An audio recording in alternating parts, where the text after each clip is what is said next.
but there is quite a bit of play in that inner tie rod.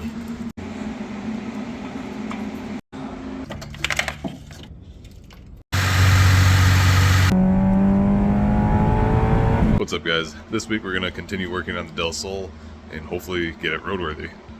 So as you can see, we got a bunch of parts.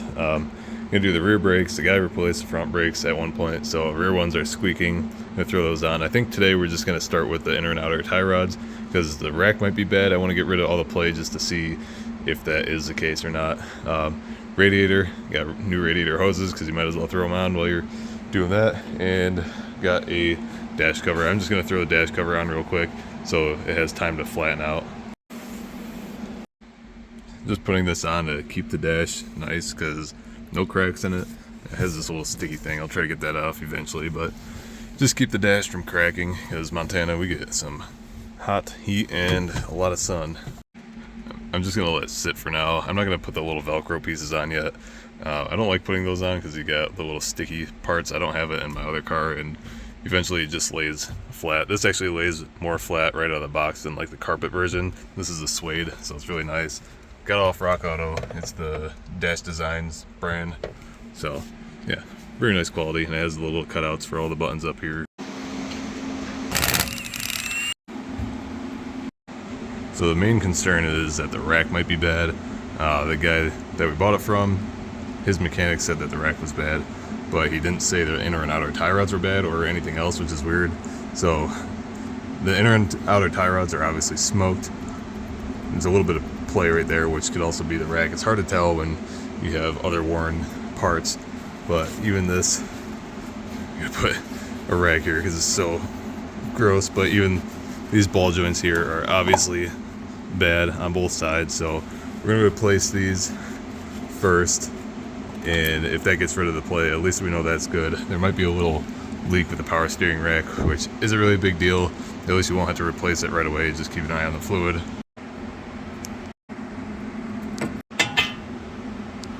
Alright guys, sorry to kind of skip around on you, but yesterday when I was taking the outer tie rod off, I was like, you know what, I might as well do the upper and lower ball joints while I'm here, because on the passenger side I have to remove the lower ball joint anyways to get the axle out, because I got to replace the CV shaft.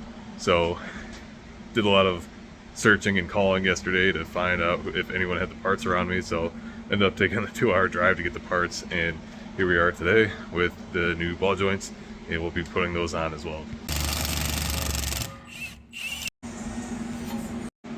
Normally I don't wear gloves when I work on cars, but there's so much oil right here.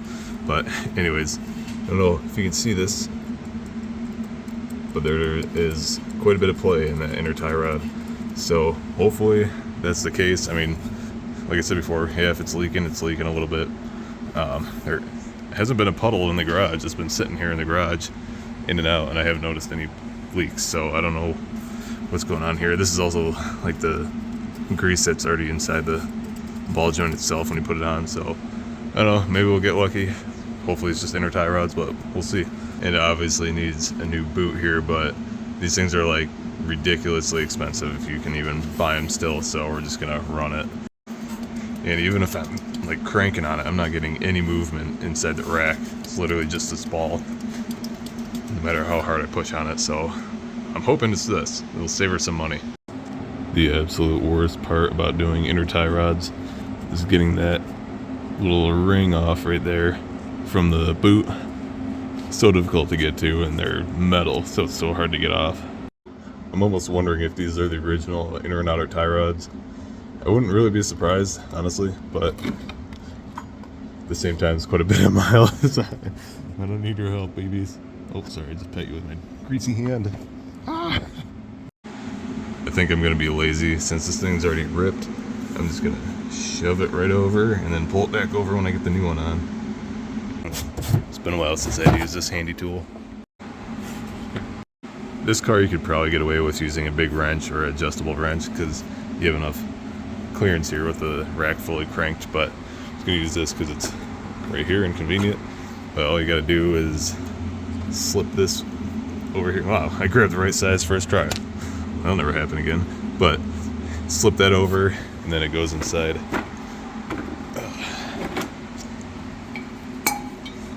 this here, which slips over the inner tie rod. You can rent these from AutoZone or whatever typical parts store, but I just bought my own online because they're actually pretty cheap. And yeah, then you don't have to worry about running to the parts store and renting one, or them being out of stock when you need it. And get your 1/2-inch drive on here and twist it off. There you have it. And always make sure that the parts are the same length and same thread before putting it on, because I've had a lot of times where they give me the wrong part. And a lot of cars will have different inner tie rods for power and manual racks.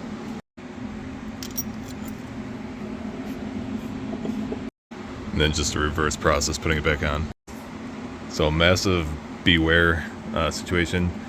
Never had this problem with Moog parts actually. So, but if you have ones that have like a grease fitting, which there's a grease fitting in there, always make sure there's already grease in the ball joint. I've actually had ones that were sealed units that didn't have any grease in them that I put on like my Toyota before. I started hearing a screeching noise and what the heck, and then like the only thing I could think of was the ball joint. Sure enough, I pulled the boot down and it was bone dry. So yeah, always check any sort of ball joint you're putting on your car for grease, even if it's a sealed unit, because there's that one chance as a manufacturer error and they forgot to grease it. I also forgot to mention, I put some marine grease inside the rack too. I pulled the boot back and then took the old grease out with a rag and then put some marine grease in there. You don't have to use marine grease. I just went a little overkill because that's what I had laying around for off-road use, but it works good, sheds water, especially since we have that boot like this. It'll keep it cleaner longer. I was just breaking loose the caliper bracket bolts and they were barely even tight, so that's sketch. I don't know who put these brakes on last, but they forgot to torque these down apparently. Haven't had to break out this handy tool in a while either. So this is a ball joint tool. It's like a little mini C-clamp press thing. You can also rent these, but I went ahead and bought one online a long time ago. But what you do is basically find the right size cup if you can. Usually pressing the ball joint out, I just smash it with a hammer right here. It'll eventually pop itself out. But then you do the reverse thing to get it pressed back in. I'm hoping this has enough room for me to use my impact to do this. Otherwise, I'll have to bring it tomorrow to a machine shop to get pressed. Just like the EF, these have a little hub ring right here. You gotta pop out. So with a screwdriver, it's evenly do it on each side until it comes out. Just trying to get it out of the way so I don't hit it with the ball joint when it comes out. And just like that. I also put this board under here so I didn't smack the heat shield, but almost there. I'll pop out in like 2 more hits. That is what success looks like. Alright, praying this thing goes in or fits. Hopefully. I really don't want to pay like $100 for the dang machine shop to do this. Last time I brought something to the machine shop was to get a wheel bearing pressed in, and they messed up my entire knuckle. They messed up a wheel stud. Like, it was just a disaster. So hopefully this works. Alright, so I got this set up and it fits. So I'm going to continue to tighten it up and get it seated in there. I usually just get it started. I'll get it started with this, and then you can just drive it in with the impact. Just be careful. Alright, got that all seated in. This ball joint has a snap ring. Not all do, so I'm going to throw that on. And then we'll replace the upper control arm and then slap it all back together.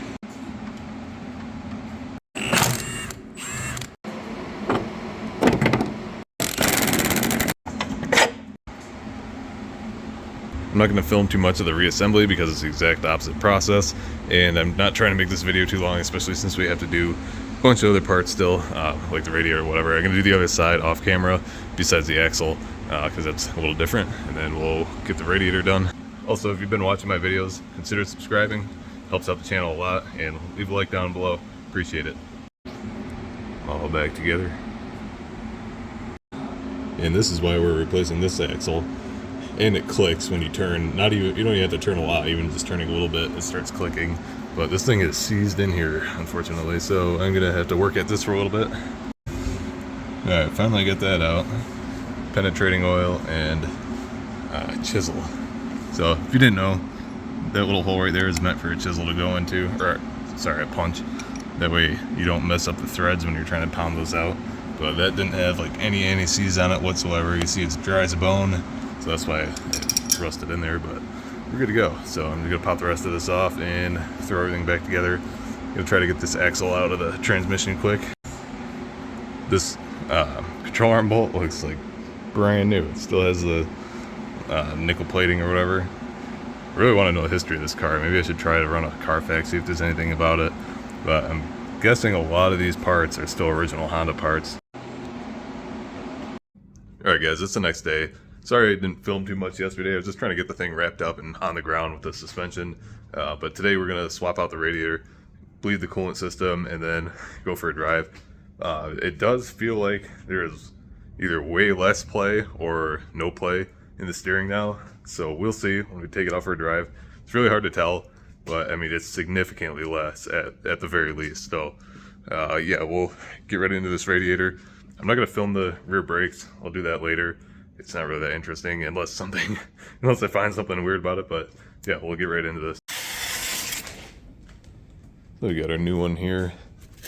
As you can tell, color difference. See how black that is. If you don't remember, the last video is seeping coolant out here around the seam, top and bottom. So that's why we're replacing it before it blows. I crawled under. I was like, dang it, I had to take this whole skid plate off, but no, Honda's got the little drain plug right there, the cutout. So figures Honda thinks of smart things. That not low life. I'm also going to be replacing the hoses. You don't have to do this obviously when you do the radiator. I just figured we're going to have everything apart, might as well do it. Because who knows how old these are. There's a tiny bit of maybe swelling going on right here at the neck on both of them. So just going to do it while we have it apart. That way we don't have to burp the system twice if one of these goes. But they're also stuck on here pretty good. So I'm guessing these have been on here for a long time. It's gotta work these off. I might have to cut them at the neck, but we'll see. Whew. Yeah, look how bad that thing is.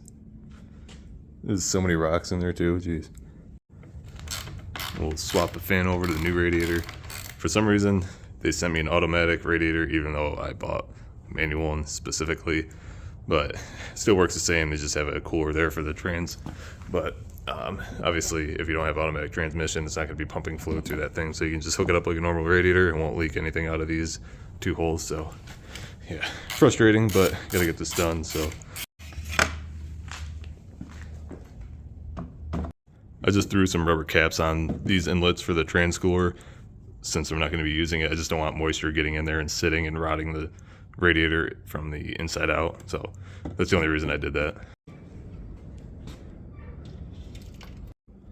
Also, another quick tip slash fun fact.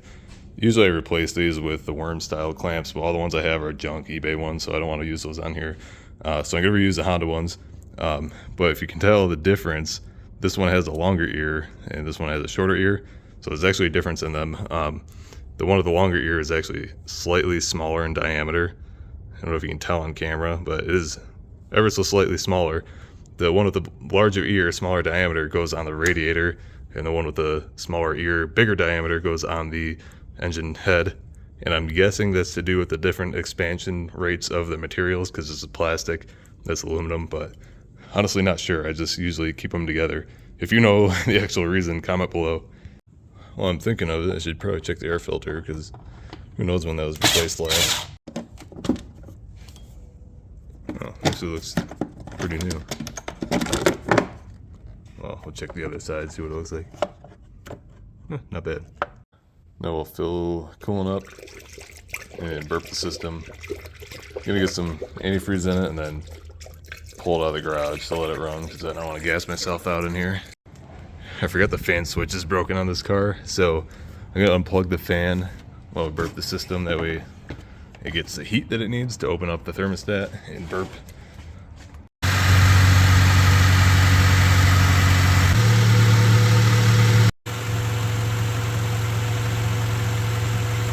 Kind of the general rule of thumb of burping coolant system is letting the cooling fan kick on 3 times, then you know it kind of cycled enough of the coolant or the whole system at least once.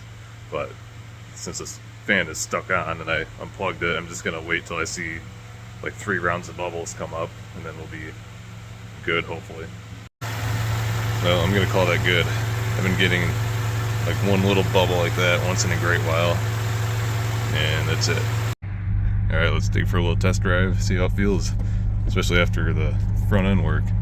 Steering wheel is probably gonna be crooked, but I measured front and rear toe, and I put about a quarter or less than a quarter-inch toe out in the front, which is what front wheel drive cars run, is a little toe out, so it'll at least be drivable until it gets in alignment. I am honestly surprised the steering wheel is even this straight from my ghetto alignment, but drive straight, drive smooth. It's also really hard to tell if there's any play in the steering right now because it's like 45-mile-an-hour winds or something, or more probably. So I'm fighting the wind and driving, but when I get spots where I'm not fighting the wind, it drives pretty like straight. So yeah, I'm not sure. It's also the eclipse day, so I'm driving a Del Sol, which means of the sun, on solar eclipse day, so that's ironic. This car sounds so good for a D-Series. I love this exhaust.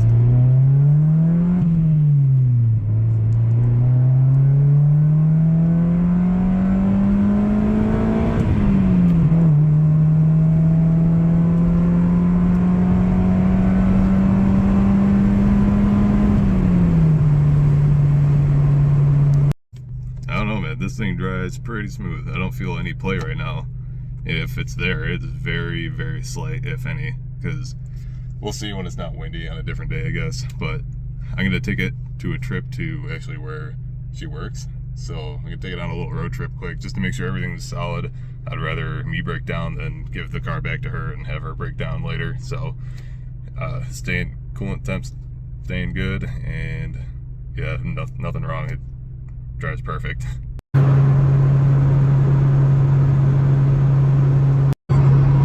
This car just drives so smooth, like so jelly. I really wish I had the money to buy this when it came up for sale for myself, but one day I'll have one. I got the cruise control on, I got the air blowing. I don't have AC on, but it does have AC. But it just drives straight, drives smooth, even with my makeshift alignment. I hear the exhaust of the back window down.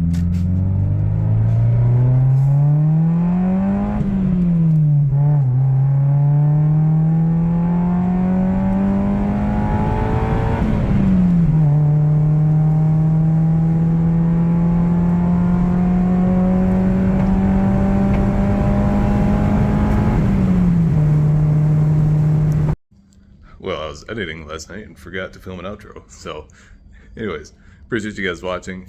Car drives like phenomenal now, so I think that's all it was inner and outer tie rods, which is weird that a mechanic would just kind of, I don't know. By the looks of it, the mechanic that this kid was taking the car to was kind of sketchy, especially with all the other stuff that we found on the car. But anyways, don't forget to follow my Instagram, Conjo_brothers, if you want to see more content on there and stay up to date for giveaways. I might be doing one here soon once I hit 2,000 subscribers on YouTube, so make sure you're subscribed, then you'll get entered for the giveaway. Appreciate you guys watching, and I'll see you in the next one.